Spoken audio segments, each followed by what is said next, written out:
Tidak persoalan gitu. Jadi ketentuan 2,5% itu untuk menjadi patokan masuk kepada lembaga legislatif itu memang betul, itu sangat bertentangan dengan hak asasi daripada hak-hak politik daripada warga negara, ya begitu kan.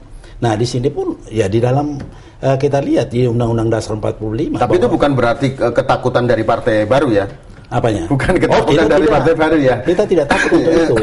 Karena kita yang penting itu adalah bagaimana electoral threshold itu bisa bisa terus kita pegang untuk kehidupan partai kita di masa depan. Konsisten. Itu aja masalahnya.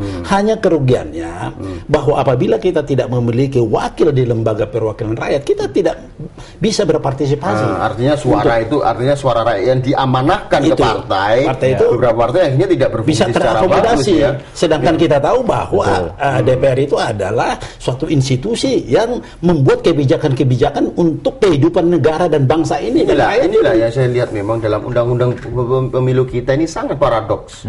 Paradoks saya bilang, demokrasinya juga Indonesia belum mateng, belum banyak hal yang mendorong ini, apalagi diterbitnya dengan undang-undang pemilu yang saya pikir cukup paradoks. Dan MK sendiri kayaknya saya melihat tidak konsisten terhadap dari suara terbanyak kepada ini ya. Tapi saya coba kembali lagi ke Bung Rai tentang posisi ini. Saya melihat Bung Rai, ada satu sisi tadi melihat memang perlu penyederhanaan partai, tapi satu sisi jangan dong suara yang rakyat ini yang kemudian memang berpihak kepada partai tertentu, dia mendapatkan 1-2 kursi tapi nggak lolos 2,5%, harusnya dibuang dan dibagi kepada partai besar. Saya pikir kan itu kan nggak benar gitu. Ya itu makanya, jadi begini juga kan sebenarnya saya setuju, kita ini agak ambigu melihat sistem kita. Di awal kita udah bersepakat proporsional. Fitrah proporsional itu multi partai, itu fitrahnya. Tapi kalau kita mau partai sedikit, kita ambil listrik kan. Nah, jadi di satu fitrah dari sistem itu sendiri sudah kita kangkangi melalui ada ketentuan 2,5%. Nah, yang menarik itu kan jadi fitrahnya proporsional, di DPR-nya pakai 2,5%, tapi setelah itu malah liberal lagi, gitu loh. Liberal itu mengerti suara terbanyak, kan itu kan 3 pola sekaligus dalam satu pemilihan.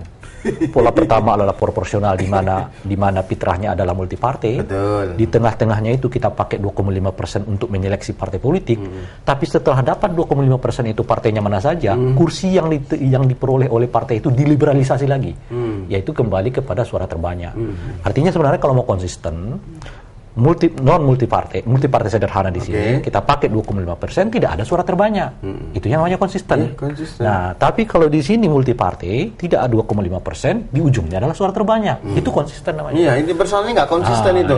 Kalau saya melihat Pak Huda Barat ya, kalau dalam perspektif kepartaian, memang ini ada sebuah agenda besar dari partai-partai besar, karena berharapnya nanti kalau 2,5% dari partai-partai, katakanlah dari 38 partai yang lolos cuma 10 partai, artinya 28 partai itu akan bekerja untuk partai-partai yang sudah dipastikan lolos, karena suaranya pasti dibagi habis untuk partai-partai mereka. Saya melihatnya semacam itu. Nah, sebagai contoh misalnya betapa nggak konsistennya, Bung ya, kita kan multi partai, proporsional, pakai fitrahnya multi partai. Dapilnya dibagi begitu banyak, di dalam setiap dapil itu diperkenankan partai mencalonkan 120% pemilih. Diperkenankan mereka untuk mencalonkan calon mereka per dapil 120% dari total kursi yang disediakan di dalam daerah pemilihan itu. Artinya apa? Banyak sekali. Kok tiba-tiba yang banyak sekali ini tidak diliberalisasi sekaligus gitu loh, Pak. Itu makanya saya begini. Dengan adanya ketentuan mengenai 2,5% itu, saya lihat bahwa di sini berlaku di negara kita ini apa yang dinamakan majority demokrasi yang membasmi semua yang minority ini. Jadi kan nggak ada di mana kita lihat di sini kediktatoran mayoritas ini kan jadinya ke sana. Jadi apa gunanya kalau kita lihat tuh undang-undang mengenai partai dan undang-undang dengan pemilihan umum itu kontradiktif sama sekali. Kediktatoran mayoritas. Ya, kediktatoran mayoritas. Ini yang saya melihat di dalam demokrasi kita hari ini terjadi. Kediktatoran mayoritas khususnya dalam hal ini konteks partai politik. Partai politik yang berkuasa atau yang pernah berkuasa atau yang memiliki banyak ruang di dalam ranah politik kita. Demokrasi yang mayoritas itu juga, demokrasi juga memperkenalkan memang mayoritas ya. Tetapi dalam pola permainan hukum yang dikatakan kalau Bapak bilang tadi ada semacam hegemoni atau semacam gunggungan dari mayoritas, saya melihat dari Bung Rai juga melihat ketidakkonsisten ini. Ini kayaknya berjalan seiring ini, Pak. Nah, iya, makanya semua jadi serba ganjil kan. Semua serba ganjil, semua menjadi aneh-aneh. Ya, tapi untuk segera ekstrim akan kelihatan. Cuma kan memang persoalannya ya. Dari dahulu kan kita sudah mengatakan bahwa partainya terlalu besar, terlalu banyak. Oleh karena itu perlu, tapi kan tidak. Kan di DPR itu tidak mau membuat keputusan dengan sangat tegas. Artinya kalau mau partainya sedikit, jangan dihambat di tengah jalan.